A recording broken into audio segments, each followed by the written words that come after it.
Good afternoon, everyone. Welcome to our BBB National Programs Live presentation on responsibly engaging with teens.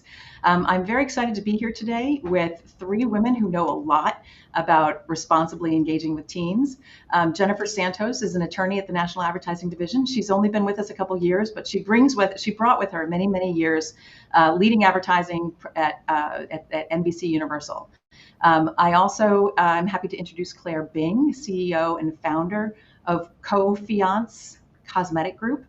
And I don't know Claire. I've not met Claire before today, but I know from reading her background that she has tremendous amount of experience working with brands that are highly regulated and particularly in emerging brands. And I also learned that she is an adjunct professor at my law school, Fordham University.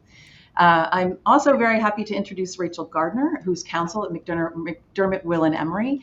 I've known Rachel for many years and have been really impressed by her growth and expertise in counseling highly regulated industries, particularly in the cosmetic space. So I'm very excited to introduce them today, and I know that they're going to provide you with some great insights on responsibly engaging with teens in advertising. But the other pleasure I have today is to introduce you to advertising self-regulation. Some of you may know of the National Advertising Division. Others, I'm sure, do not. We are the U.S. industry self-regulatory system. We were created in 1971 to build trust in advertising. There's a picture of a commercial on this slide. I'd like to teach the world to sing. It's an old Coca-Cola commercial that I think really does represent the combination of factors that led to the creation of this advertising self-regulatory system. So you had this amazing idealism, right? The sense that we can actually work together and build something good. At the same time, there was this growing recognition of the power of advertising to influence consumers.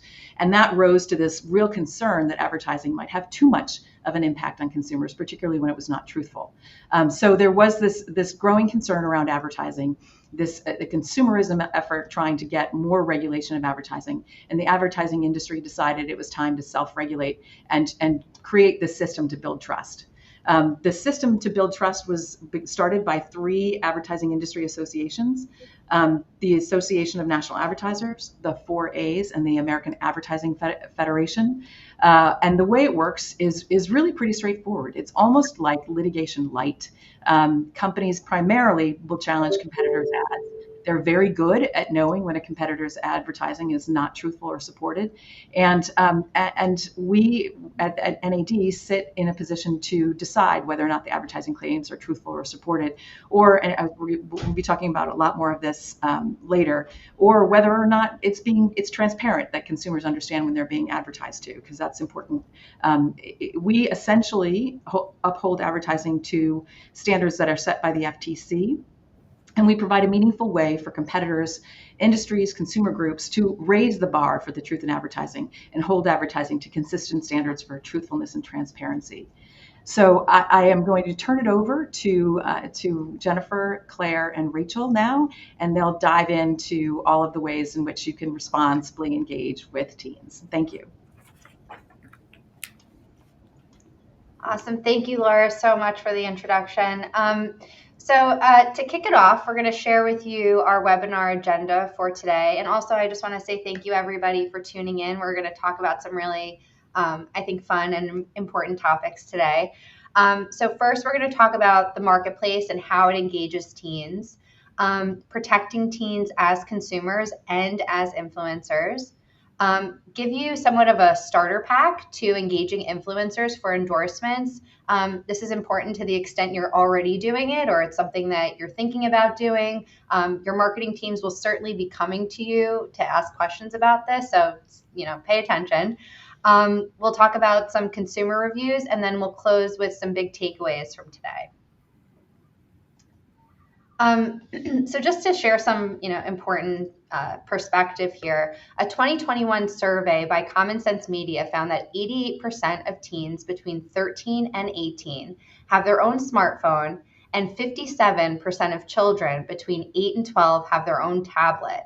The same survey found that on average, 8 to 12-year-olds have approximately 5.5 hours of screen time per day, while 13 to 18-year-olds have about 8.5 hours of such screen time per day.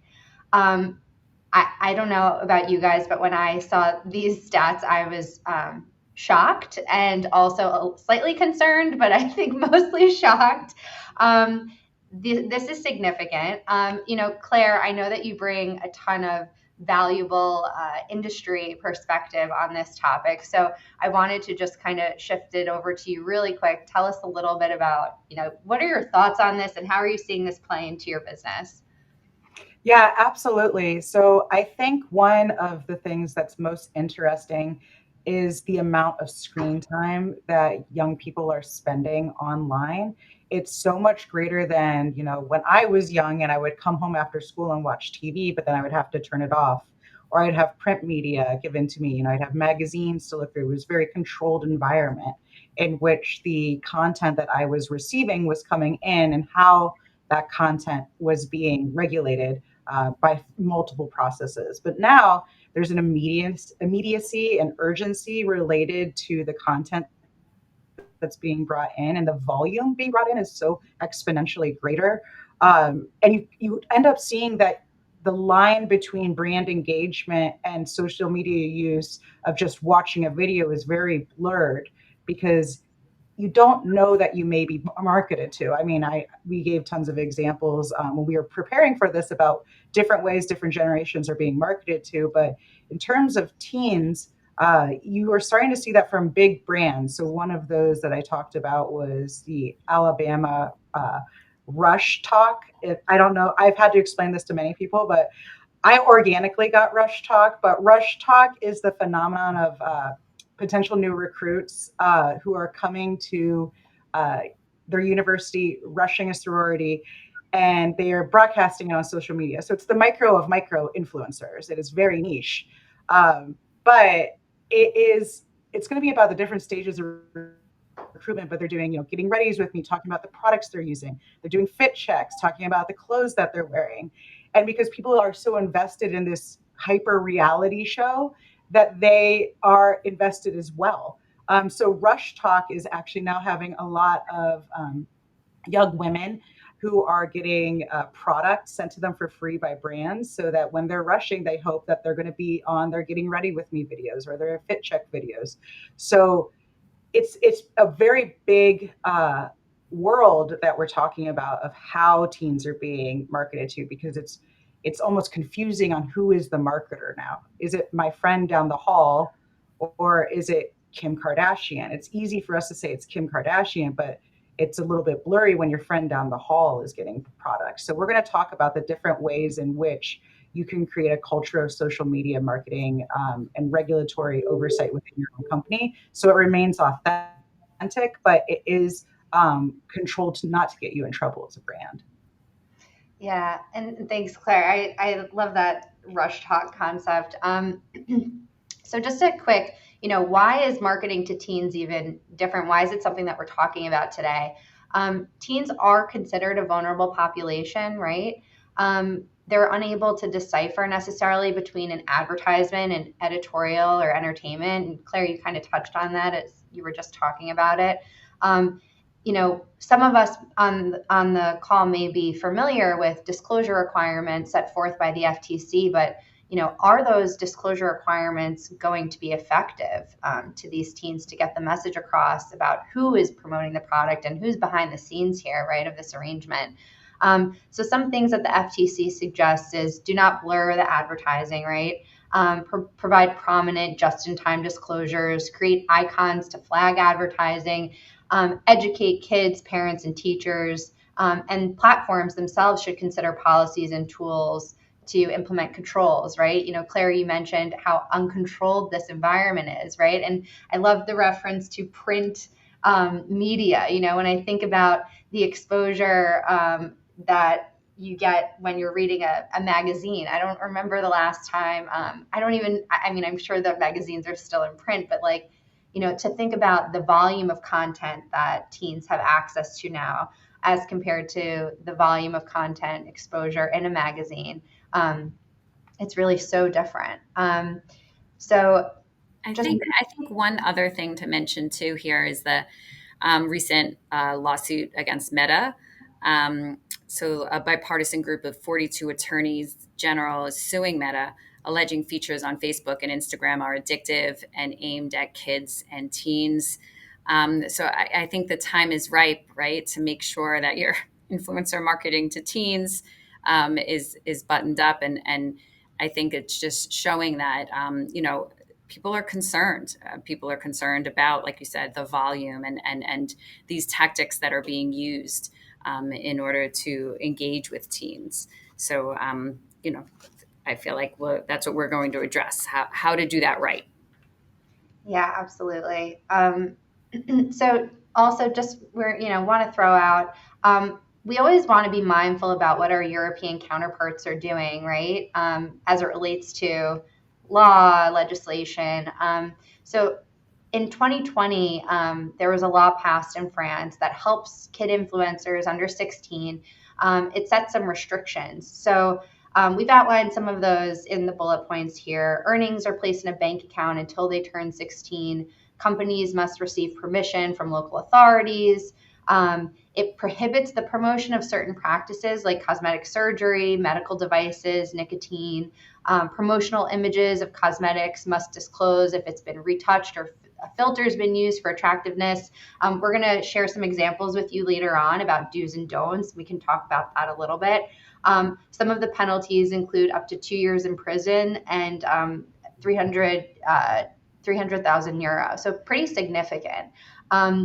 Now, as far as what's going on in the US, we now have a law that was passed in Illinois, initiated by a 15-year-old, which I thought was, really incredible, that ensures kid influencers are compensated for their work. It covers, similarly, children under 16 that are featured in monetized online platforms. It goes into effect July 1st, 2024. And we're seeing some similar, some states entertaining some similar legislation out of California, Pennsylvania, and Washington, but nothing yet has passed. So those are things that we'll definitely be keeping an eye on, but wanted to mention as something to just be on the lookout for. So where do we look to guidance? Let's start talking about how do we find out the rules of the road? And the first place to look is the FTC. So in the end of June 2023, the FTC issued new guides concerning the use of endorsements and testimonials in advertising. And along with that, they gave an updated version of a guidance document that answers frequently asked questions about the endorsement guides. They give more specific examples and more relevant examples. The last time that these guides were updated was in 2009, before social media advertising was even a thing. So these guides give clear examples that are more relevant. It will be interesting to see how often they have to update these guidance, because these examples, by next year, they really could be outdated because things are changing so rapidly. They also actually issued a proposed new rule on the use of consumer reviews and testimonials. Comments for that were due at the end of September, so it'll be interesting to see how they move forward on the proposed new rule. So what are the new updated guides? There's some new principles on the use of consumer reviews, and we'll talk about that. There's a new definition of clear and conspicuous. I don't know if you would call it new. A lot of people are calling it new, but basically they're saying that clear and conspicuous disclosures need to be difficult to miss or unavoidable. And there's also a clearer explanation of the potential liability of advertisers, endorsers, and intermediaries. So there's also a Disclosures 101 for social media influencers that was issued in November 2019. And all of these guides can be found on the FTC website. And really, they're just trying to make them clear and in plain language, or at least the guidance documents, the frequently asked questions. They're trying to make it so that, every day you don't have to be a lawyer to, look at these guides and sort of understand how to protect yourself. So let's start with what is an endorsement. So an endorsement, according to the FTC, is Any sponsored third-party message that consumers are likely to believe reflects the opinions, beliefs, findings, or experiences of a party other than the sponsoring advertiser. So it's a very broad definition. These new guides talk about some less obvious examples, and they actually confirm that they are endorsements. Prominently featuring a branded product in a photo, tags in social media posts, are all considered endorsements now. Virtual influencers are considered endorsers now. And also, people that post fake reviews are also, the FTC now lays out that they can be also considered endorsers. So, endorsers, the FTC guides state that endorsements must reflect the honest opinions, findings, and experiences of the endorsers. So you only want to have a relationship with an endorser that actually uses your product. That's probably the most important thing. And then really right on the tail of that basic tenet of the guides is the other basic tenet is that endorsers can only make claims that an advertiser can support. So, for example, if an influencer has a relationship with a mascara brand and that influencer says, I just tried this mascara and it makes my lashes so much thicker, maybe they say 2 times thicker, maybe they say that, if they say 2 times better, or they just say that they look thicker than the last brand I was using, maybe they name the brand. That's a claim, and it's a claim that the advertiser needs to have support for. So Claire, again, I'm going to throw this to you to sort of generally talk about your practical experience. Claire has a lot of experience working with influencers. And then we have a hypothetical here where that we can sort of walk through to give you an idea of how sometimes endorsers can make claims without even realizing it. And the advertisers then, have to make sure that they have support for these claims. Yeah, that's a really great summary. And one of the things that I do as part of my consulting group is work with brands developing this practical guide of how to implement this. Because one of the main things about marketing and social media is the immediacy of it. Like I said earlier, it's about having the voice in the moment. If a trend is happening, it probably may go out of fashion tomorrow. So capturing that now. So implementing good practices is really crucial and important. But also, there's going to be things that are claims that you don't think are claims. This is very obvious. Of course, if I say it's 2 times longer than it should be, all of these are like, of course, but let's talk about the stuff that kind of gets difficult. Say an influencer says this is long lasting in this example. Is it long lasting for everyone? Does it meet the definition of substantiation that the advertiser has? Have you done it in a clinical setting and tested it to make sure it's long lasting for everyone? There's also other ways that it becomes a claim. So, for example, an influencer may use a lip product and she'll be like, oh, this lip product's really great. I'm going to tell everyone they could use it on their eyes. So she'll say that she got this product from a brand to sample it and she loves using it on her eyes. Well, the product might have an ingredient that's not safe for use in the eye area, in which the FDA regulates is prohibited for the eye area. Then you as a brand have to prove that that product is safe for the eye area, and you're not going to be able to do that. So there really needs to be a group within your organization who is working very closely with your social media team to allow them to be nimble, allow them to be flexible, allow them to have their own voice, and to work with influencers as well as working with anyone that they're advertising or anything that they're reposting, but making sure they're following good practices. So on the next slide, we have about, just some material connections. So an endorser really is an endorser if they go buy it themselves. If they go to Sephora and they buy a lip product themselves and they talk about it, that's not an endorsement. If you are giving them money to make a review, or maybe there's an employment relationship, personal relationship, any of these are obvious. These are those obvious things. But we were talking about earlier, Alabama Rush Talk. They're sending free product. That's a material relationship according to the FTC endorsement guides. You have to disclose and advise your influencer that they have to disclose. If you give them a free trip to New York and say, you can review any of these products that we have here, It'd be nice if you put it on your social media, but you don't have to. That's a material relationship. There's an investment by that influencer to continue that relationship, to get free trips, and hopefully one day down the line have a financial relationship.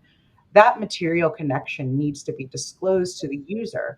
Um, there's different formats, and we'll talk about the different formats, but really, anytime you as a brand engage with someone in the hopes that they will market your product, they become an endorser. It is very important that you make that a clear distinction with your social media teams, because they need to say, hey, this feels like an endorsement relationship. We should provide them the guides. So something you put in your toolbox to use later. And this is examples for later when you're referencing this. You'll get the slides when you're referencing this in the future. Here's some best practices to look at a clear and conspicuous disclosure of the material relationship of the brand. I'm going to go to what looks clear and what isn't clear. So here on the left, we have a really good disclosure. We say, I'm proud to be a cosmetics partner. That matches the guidelines of the FTC endorsement guidelines, that this person has a relationship with this brand. It sounds authentic. It sounds like it's in their voice. It doesn't sound overlooked. Putting hashtag ad, hashtag sponsored at the very beginning, most teens read over those. They use hashtags as a categorization of when they're searching. They're not using that as something they read. So here we have an adequate disclosure. And it's above the fold. So if all of you are of a certain age, you remember below the fold was if you had to turn the newspaper over, that's below the fold. And then went to YouTube when there was the ... more button. Anything that was written below that, the FTC considered misleading and deceptive practice of advertising. So it has to be above that more statement. And that's really important as these social media platforms are having less and less text visible to a user, especially on TikTok, where only a sentence is visible. That sentence better include the material relationship that you have. There's also ways in which brands can work with platforms such as Meta and TikTok and Instagram, in which they adequately disclose. So working with your partners that you have at those social media groups on how influencer could turn that on, and their endorsement is really important. Um, on the right side, we have one that's not so good. This is something that they disclose at the very end, their hashtag partner, but it's not the prominent disclosure. It's kind of hidden on what's going on here. They sound like they're talking about it from their point of view, and it's buried. It's not clear and adequate. And so the FTC would find this to be something that is not clear and conspicuous. Claire, can I just ask you a question on that? Yes. How are you in your practice? How are you finding that brands are monitoring this, right? So we're telling you, okay, this is what's proper and this is what's improper. But some brands, I mean, I would imagine, can have upwards of 100 influencers working with them. So do you find that there's Yeah. monitoring programs, or what would you recommend in your practice? So the best thing that you can do is have like a clear engagement list at the beginning of any social media activation on who is receiving product or who is receiving something to write a review or endorse your product. So having a clear contact list and engaging with them prior to giving them products, saying, here's some of the best practices for posting anything with our brand. Having like a guideline, sending, sometimes in the mailers, what I would have my social media team do is make it very pretty, because it has to be pretty.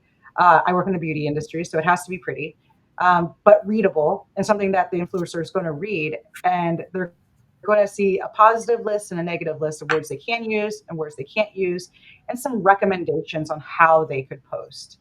And then also including an agreement prior to the engagement of, you must post something within a certain time period or by a certain date of your post.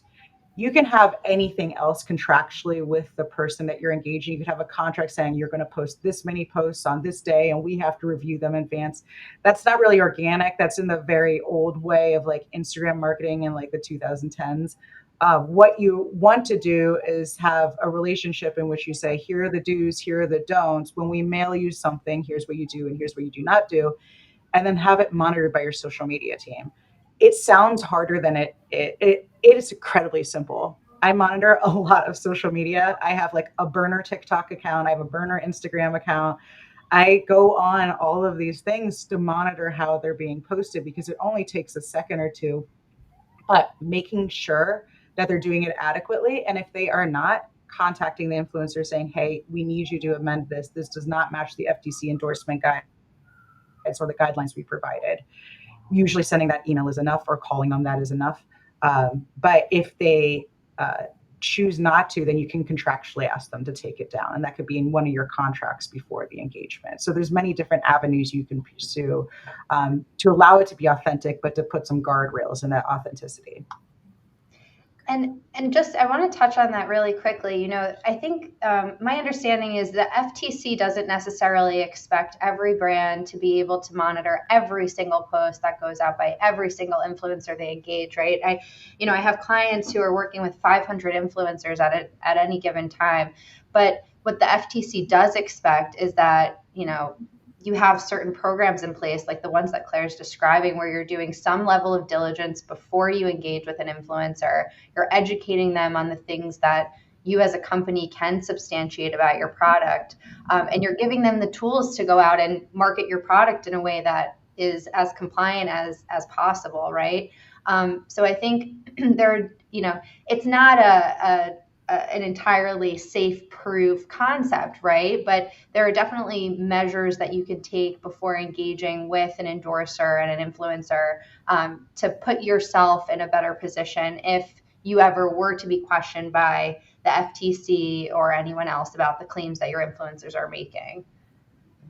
And I think something really important to talk about is, unfortunately, teens, myself as an older woman, we're not reading what's going on at the bottom. I know if I'm personally looking at something, I'm not reading what's going on at the bottom. So an adequate disclosure in a video could also be done by video and audio content as well as with the written word. It's good for accessibility. Maybe this is a younger group of people you're marketing to. There may be a reading level issue. There may be an attention issue. There could be some sort of issue, but hearing and seeing it in video and audio content is really important.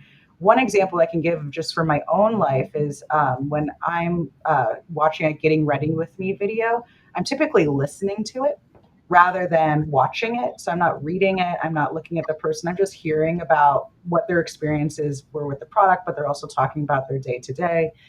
But it is an adequate disclosure if someone says, I'm putting on this lip gloss I love. This was given to me by this brand. It feels so great. I like using it.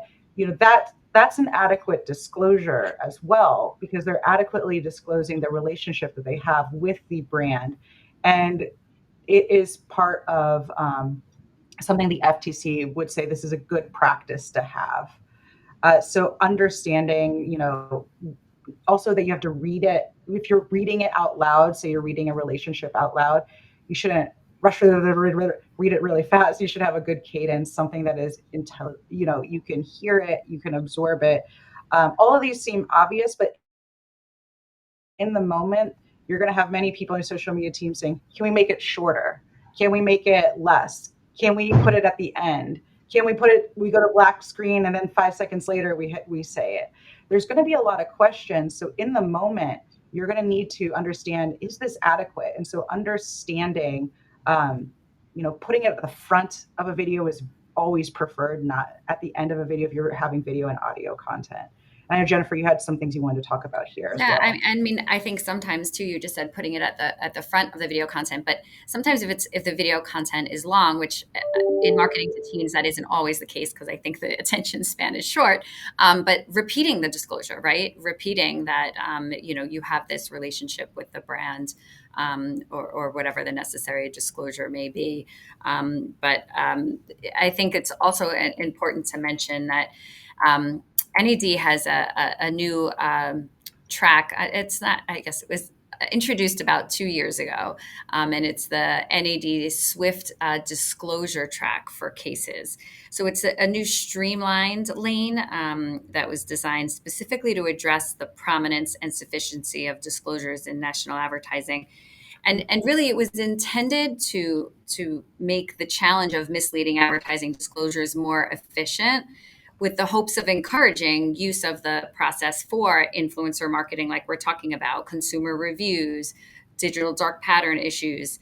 So to make the process more efficient, the new lane removes the requirement to submit a letter with the challenge, which is normally required in a NAD challenge. So now that letter is optional. In the number of challenges that we have gotten, there has been letters submitted, but that is an option here in this track. And instead, the challengers can simply explain the alleged disclosure deficiency and provide relevant images in an online submission form. So we really are trying to make it as easy as possible to address these misleading tactics, or this issue of maybe challengers a lot of times. And I know Rachel and Claire, you hear this, you say, well, the other advertisers are doing it. So we're really trying to sort of level the playing field, and that these disclosures the FTC has made clear are necessary and are required. So there is this track as as an option. Oh, and there is also a reduced filing fee on this track, because the decision is meant to be quicker and easier. Parties receive a decision within 20 business days of the opening of the case. Yeah, and I know we were talking about this a little bit earlier, and I said to Jennifer, this is, I think, as a outside counsel NAD practitioner, I don't know if that's the appropriate way to call it, but that's what I'm calling it today. I think we're all still trying to understand the best way to promote the SWIFT process to our clients. When I think about some of the things that clients send us that I would now think to, use this platform for is, often clients will send us an Instagram post from a competing product and say, how are they saying this about our product, right? And they are often referring to something that an influencer is saying. And this goes back to the concept we talked about a little bit earlier, that, brands do inherit responsibility for the things that their influencers are saying, whether they necessarily told them they could or, couldn't say it. And so I think, even knowing that NAD has this, format to bring that sort of issue through is super cost efficient, which is always, I think, number one priority for our clients, right? And effective, right?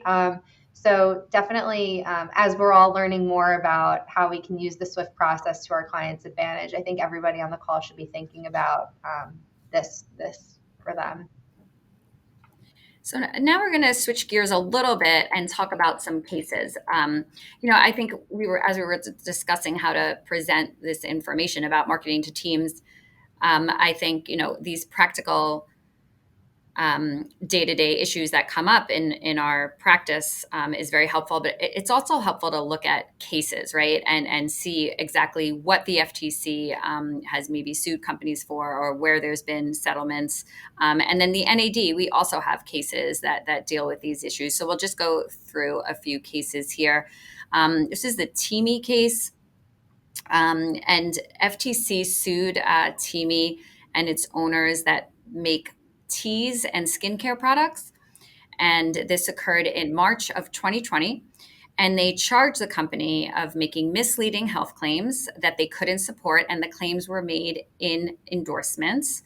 And they also charged them with not properly disclosing that the well-known social media influencers were in fact paid by the company to promote the advertised product. So as you can see here, is Cardi B is one of the advertisers, and there were, they had influencers like Cardi B, Brittany Renner, Jordan Sparks. So you can see here, Cardi B said, the best Black Friday deal. If you spend your money on anything, it better be Teamy. Thankful to be and then you need more. So you need to click on that hyperlink in order to see that she was a paid sponsor. So again, right, if this is marketing to teens, their skincare products, you have these influencers that teens follow. Your disclosures, the FTC says, this is no good. this is a deceptive practice. They actually, I remember this was a big deal because they actually also sent the warning letters to the influencers themselves, which was really one of the first times that the FTC has done that. So, it really kind of put the influencers, I think, for the first time, put in their minds like, oh, wow, we really can be liable for what we say here. There was actually a $15.2 million judgment against Teamy and restrictions on future claims. So definitely something to be aware of, and to make sure that your influencers are posting that material connection disclosure prominently. We have some NAD cases. One is very recent, just from last month, on Goose Creek candles. There were a few different issues in this case, but something specifically to talk about that we haven't really touched on here is reviews by an employee. So here, the NAD considered videos that were posted by a candle vlogger, which Claire and I were talking about earlier, is a very big thing. Candle influencers are there was a whole a host of candle influencer videos that I had to look at for this case. So the candle vlogger actually had a bunch of videos posted about Goose Creek candles, and then he became employed by Goose Creek candles to make labels for them. So none of the videos posted after that employment relationship included a material connection disclosure. And the FTC says that, if the audience would not expect that material connection, that it needs to be disclosed. And here, the audience would have no idea that that candle vlogger was then employed by Goose Creek. So NAD recommended that Goose Creek instruct the vlogger to modify any video created after the date of employment with Goose Creek to include a material connection disclosure. It should be clear and conspicuous, and it should be in audio and video, we recommended, because the endorsement was made in audio and video. And then there's a Bounty Paper Towels case that we heard back in August of 2020. The chief concern here was that the TikTok videos, they actually had, these were very funny TikTok videos. So they went viral and a lot of people were sharing them. So actually the material connection disclosure that this was, a branded partnership, the disclosure was actually in the original video on TikTok, but when it got shared, that disclosure went away because the disclosure was in the description. So then you had these videos on Instagram when it was shared, and it had no material connection disclosure. So the lesson here is to make sure that the disclosures are embedded in the videos, so that when they are shared, they stay with the video. So you really have to make sure you understand each platform where your influencers are posting, and that if it gets shared, does it change? You really need to understand all of that to make sure that you're being compliant. So Yeah, that's really a great point. So one of the things I wanted to say is, why are we, before I get into the program, the candle, when I was talking about it with Jennifer and Rachel about the candle talk, it's actually incredibly competitive. The US candle market, I was looking up, has $12.88 billion market size. It's not, just some ladies at home. It's a big piece of cash. And, one of the biggest influencers actually for candles is a 2-year-old baby. So, the baby's very decisive, and if it likes it or not, as you can imagine, a baby is. But often these candles will sell out within a day or less than a day if they're an adequate dupe for like a diptyque candle that would retail for $200, but something's at your local Target for $10, and someone on TikTok says this is a perfect dupe.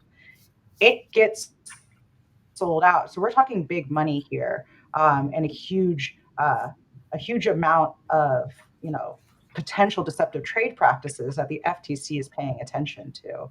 So in that regard, you want to have in your toolbox a kind of a relationship being built internally with your social media team, and your regulatory and compliance team. You don't want to have, the youngest employees at your business doing whatever they need to do on TikTok and ignore it anymore. You can't, it's too big of money. It's too many things are being paid attention to, and it could be too damaging to your reputation. And, it would completely disintegrate trust if you have a bunch of people going around saying, false or misleading statements online, and it's because you didn't pay attention to something that was happening. So I always recommend is, to start this relationship, your regulatory group and your social media group should have a calendar they share. And the social media team is always going to know their big activations, and they're going to regularly talk about them. So sitting down with your regulatory and social media team monthly is something that's a huge benefit, because you're going to hear about, what's coming up, what's happening right now. When you have a relationship with your social media department, they're more likely to come to you saying, is this okay? So having trainings, discussing, best practices, there's going to be downtime, onboarding new employees, saying, hi, I'm here to help you, but also giving them examples of how you can help them. I always enjoy a good scare tactic of all of these FTC and NAD cases. That's one of my favorite things to do, is saying, here's how it could go wrong. Here's why I want to help out. And developing guidelines with your social media group, because everyone doesn't want to deceptively market. I don't think anyone's sitting in their lair of some dark cave being like, I'm going to deceive 12-year-olds. I don't think that's the case, but I do think that people get really excited and want to have something do really well. And some video may look really good, and they're not looking at it from the perspective that you would from a compliance function. And it's being put out there. So let them be excited, let them have authenticity within their marketing, but provide them the tools that they need in a digestible form, positives, negative lists, examples, best practices, giving them all those tools, because then you have a bunch of people who are on your team who are going to be monitoring it, and then also say, this doesn't feel right. And they'll come to the compliance group. So regularly auditing your program is really important as well. Is that working? Is anyone retaining this? Am I just having trainings where no one's listening to me, which is very frequent for me? So you want to make sure that you want to have reiteration of this. It's not a one and done. It's a lifeline, like how the social media is always changing. You should always be changing with your training, so that you are making sure they have the most current and up-to-date information. And having these FTC guidelines is really important. I want to touch on something that Claire talked about too, is, from the legal standpoint, I find that really trying to understand the message that the marketing teams are trying to communicate is critical to your legal role. So, because it helps, it enables you to actually help the marketing team communicate the message in a compliant way. And if you position yourself as one of their partners, as opposed to, big scary legal department that's here to just do all the red lines all the time, I think that they're more willing to come to you with the types of questions. They're willing to listen to you, to be educated, to feel empowered, to go curate content themselves, and then come to you when they need a gut check. And that's really, I think, the relationship that legal and marketing needs to form at some of these larger companies. Another thing that we were talking about earlier is one of the first things that I look at when I'm doing diligence for one of my clients who is looking to acquire a smaller, maybe less sophisticated brand, is I take a look at their social media platforms, and I can tell right away whether they have a more sophisticated program in place. Do they have checks and balances on the posts before they go out? Do they have some sort of influencer program in place? It's pretty obvious based on the disclosures and the types of reposts that are happening. While those are the types of things that larger, more sophisticated companies can typically clean up post-acquisition, during the diligence process, it can be a huge turnoff if the smaller company is to receive a lawsuit based on a post that happened, or it could be an influencer engagement or agreement that the larger company then has to inherit. And so how do you manage that after the fact? So there's so many things that you can get in place beforehand, but it's not there. It's definitely a legal issue. There are PR issues associated with with it, like Claire mentioned, but it definitely is a PR issue that can then become a greater legal issue too. Yeah, that's a really good point. Before we hit consumer reviews, is something that I always say to my clients is it's really expensive until you get sued, and then it's very expensive. So you want to be making sure that you're managing your risk to the best of your ability. And by investing in your social media team and not just hiring a bunch of people straight out of college and being like, well, they're young, so they must know how to do this.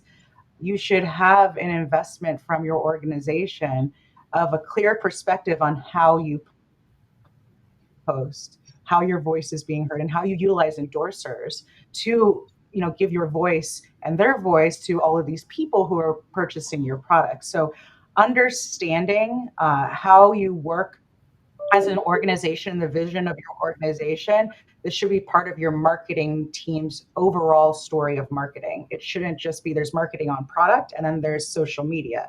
It should be part of that bigger picture of how the organization as a whole is communicating with their customers. Yeah, all great points. Let's shift now to some consumer reviews. So the FTC guide on endorsements and testimonials actually also deals with consumer reviews, and I think oftentimes brands will get confused between endorsements and influencers, and then consumer reviews. So consumer reviews are what it sounds like, consumers that actually review your product. So we're not talking about situations where you're where you have a paid relationship. This is just literally consumers reviewing, using your product, and then reviewing it. Sometimes you send them the product, sometimes they buy the product on their own, but it's a little bit different than having the relationship there as you would with an endorsement relationship. So consumer reviews are important. They're meaningful. Gen Z shoppers born between 97 and 2013, which would incorporate our teen market here, rely on reviews. You can see 76% of Gen Z seek out websites with reviews, and 54% of Gen Z shoppers read reviews while shopping in store. So they're looking at their influencers when they're in the store trying to decide what to buy. They're looking at the consumer reviews, whether they be on their website, whether they be on another third-party website. Sometimes they're looking at rankings, websites that rank consumer reviews. So they're meaningful. And again, we'll start with where do we look to guidance on how to proceed with these consumer reviews. How do you handle them? I always like to think of them in different buckets. So there's guidance on how you collect consumer reviews. There's guidelines on how you use consumer reviews, how you post them, whether that you post all of them, whether you post only featured reviews, and then there's guidelines on how you reuse or maybe modify reviews. So the FTC has guidance on soliciting and paying for online reviews. Again, this is all on their website. But basically, you don't want to ask for reviews from those who have not used the product or your service, from family and friends, unless you properly disclose that relationship. You don't want to ask for reviews from customers who you think will only leave positive reviews. If you offer an incentive for reviews, don't condition it on the review being positive. You can condition it or you shouldn't condition it at all, but you should offer the incentive no matter what kind of review they give. If you work with other platforms to collect reviews, make sure you understand what their process is. Don't allow them to misuse your reviews, maybe only collect positive reviews. You have to really understand what that relationship is. There's also the FTC has the Consumer Review Fairness Act. This actually prohibits companies from using contract provisions included in their online terms and conditions, and that allows them to sue or penalize consumers for posting negative reviews. So you basically can't have a contract provision saying that, if you post a negative review, there'll be some sort of consequence. It also gives a sort of safe harbor for companies on when you can prohibit or remove a consumer review. So you can do so in the following circumstances: if it contains confidential or private information, if it's libelous, abusive, obscene, vulgar, and if it's unrelated to the company's products or services, and if it's clearly false and misleading. In those cases, the FTC says it is appropriate to remove those reviews, from however you're posting them online. And then the FTC has even more guidance. This guidance is more about featuring your reviews. They do talk about review collection here. They talk about review moderation, that you have to have a reasonable process to verify your reviews. So you would usually verify that they're from an actual user. So you have to look at what's your process to do that. Is it reasonable? Is it only sort of weeding out negative reviews? That might be a problem. And then review publication. You should publish all genuine reviews. You shouldn't display reviews in a misleading way. You should clearly and conspicuously disclose incentivized reviews. If you sent your product to the consumer for them to review it, like we've talked about before, you need to disclose that. And you should clearly and conspicuously disclose how you collect and how you process your reviews. Like I said, if you're feature all reviews, tell consumers that. If you only feature certain reviews and you call it a featured review section, you need to explain how you chose those reviews to feature them. You just need to be very clear with the consumer. And you should also have a procedure for fake reviews, and you should disclose that. So we have a few cases here, again, just to sort of show you worst case scenario, what can happen if things go wrong, like Claire had said before. This is the FTC alleged that Fashion Nova, which is a retail brand, used a third-party online product review management interface to automatically post to its website customer reviews that were 4 stars or higher. And they said, we only asked them to hold back 3-star reviews so then we could review them, because we wanted to review them, see what they had to say, and then we posted them. It turned out that they actually never approved or published the reviews that were 3 stars or less. And actually, Claire, you had a comment when we were reviewing before about how teens look at consumer reviews. Yeah, I always think it's funny because my experience of hearing many different focus groups with my clients has been that teens don't even read the reviews. They just look at see how many stars there are. So they're going through and just sorting by 5 stars, seeing what all the 5-star reviews are.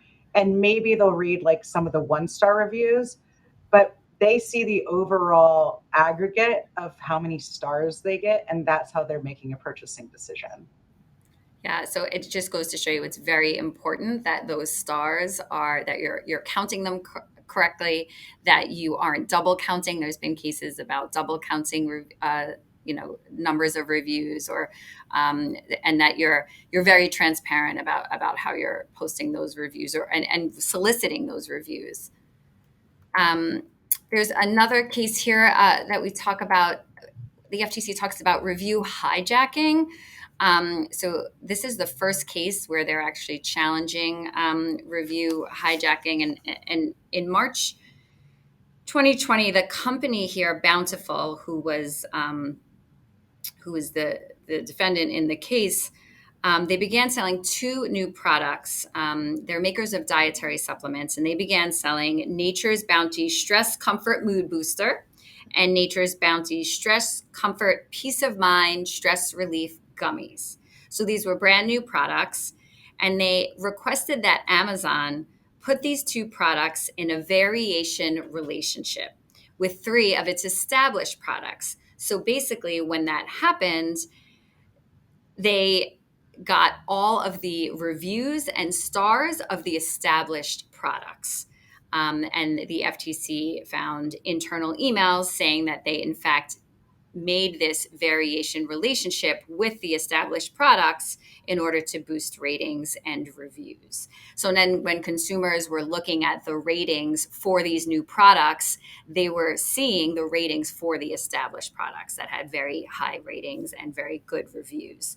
So the FTC charged that by manipulating the product pages, Bountiful misrepresented the reviews, the average star ratings, and even some of them were bestsellers on Amazon product pages. So here the consent order required a payment of $600,000 as relief for consumers, and it prohibits Bountiful from making similar type of representations. So again, just really serious outcome if you go down this path and decide to do it the wrong way. Sunday Riley, this is a case that was settled in March, that was settled in 2020. So here the FTC was charging that employees were posting fake online reviews at the CEO's direction. So the CEO was actually sending out emails to the employees telling them to create 3 accounts on Sephora.com. They telling them to register with different identities, basically, how to create all of these accounts and then create very positive reviews, and actually also how to get rid of negative reviews. If you dislike negative reviews, the CEO is telling its employees, you would get rid of the negative reviews. So hard to believe that we need to talk about this, but you shouldn't do this. If don't tell your employees to, post fake reviews, and then don't tell them to get rid of negative reviews. Because I think the penalty here was that they were prohibited from doing it in the future. There was no monetary penalty here, which is actually interesting. So the NAD guidance here, we have a lot of cases. I'll just go over 1 or 2 here. This is a case about counting reviews. So actually the challenger here was Function, and the advertiser was Pros, and they both make customizable hair products. So you can order your hair products based on, the type of climate you live in, the texture of your hair. And then after you use the products, Pros sends out a review and refine survey, and they asked for reviews and allow customers to refine the type of products that they're going to use. So basically, the challenger was asserting there's no way that you have 225,000 5-star product reviews. They challenged that claim. And actually, we found out that the number of 5-star reviews was accurate. And actually, they did a good job of telling consumers that the reviews were based on a per product basis. So if you had an order that had 3 products in it and you gave 5-star review, that counted as 3 5-star reviews. And again, they were clear in telling the consumers that on their website. They just recommended that they didn't, every time they made that 225,000 5-star product review claim, it wasn't always disclosed that is how they collect the reviews. So they said every time you use that claim, you need to disclose it. And they also recommended that they tell the consumers that they were counted in a non-misleading manner. They were not incentivized. That's the other thing. They were not, the reviews were not incentivized. So they didn't need to add a disclosure that they were incentivized. So again, just thinking about, being clear with your consumers about how you collect your reviews and about how you're posting them. Does the advertiser's webpage act as a platform publishing all collected reviews, or are you only featuring the positive reviews? And you need to be clear with your consumers on how you're addressing that. What about reusing and reposting reviews? If there is a consumer review out there that an influencer makes that you have no relationship with, and then you want to reuse that review. Anything that is in that review, you then become responsible for. I have some cases listed here. We don't necessarily need to go through them individually, but Claire and Rachel, I know you both have experience with advertisers reusing, reposting reviews. Any insight here? Yeah, I think a question I get a lot is, can we use our reviews as substantiation to support claims about the product? Efficacy claims. Everybody seems to have the same feedback that this product works really great on X, Y, and Z. No, the answer is always no. You can't. You need well conducted clinical studies typically to support efficacy claims, depending on the type of claim you're looking to make. So yeah, I like to kind of always throw that one out there. It is a frequent question that I receive, though. Yeah, and also understanding if the review that's being called out is representative of everyone's experience. So say someone posts before and afters and it's phenomenal, but they're a true anomaly. But hey, this is true, or the best of your knowledge, this is true. Highlighting that person's experience may not be representative of everyone's experience they have with a product. So all claims, anything that you pull out becomes a claim that you must substantiate, as Jennifer had said earlier, but it also must be representative of everyone's experience of using the product. And you get that through clinical and consumer testing. So you cannot get that from, you have someone who shows one really great result, but you haven't found anyone else who posted before and afters like that. You can't highlight the one result. And I think it's very important to remember, especially in marketing to teens, before and afters are considered product performance claims. So if you're showing yourself before, either maybe you used a hair product or a hair dryer, and then you're showing yourself after, that's a performance claim. And that's very important to consider if you are advertising, not only to teens, just advertising in general, but before and afters are product performance claims. Yeah, and I think one of the areas that's really important here is acne products, anti-acne products. So it's really important for this group who is susceptible to being deceptively advertised to. When you're marketing an anti-acne product, it's also a drug. So you need to know the classification of a product so that you're being truthful to all of the regulatory schemes that may impact the way the product is allowed to be marketed. So understanding, all the product types that you have as a brand and how they're regulated is going to be really important for you, because if you make a blemish product that's not an anti-acne product, there's a fine distinction for those of you in cosmetics, and you say it helped, this person says it helped cure their acne, your product has been misbranded now as a drug. So you need to be very mindful of how you are allowed to market in relationship to these user reviews. So I think we're pretty much ready to wrap up. Rachel, you want to handle our takeaways of the Yeah. And so thanks everyone for tuning in. We wanted to give you a few takeaways based on the conversation. The importance of education to marketing and advertising teams, the importance of education to influencers that you're partnering with. Pay attention to legislation. Always feel free to reach out if you want updates on things. I'm always happy to provide. Pay attention to disclosure requirements for teens, clear and conspicuous disclosures. Create a do's and don'ts list for influencers based on the claims that you're comfortable substantiating. And remember, there's more to consumer reviews than just reposting. We hope that you all really enjoyed today. Please feel free to reach out to any of us if you have any questions. Thanks for tuning in. Thanks, everyone. Thank you.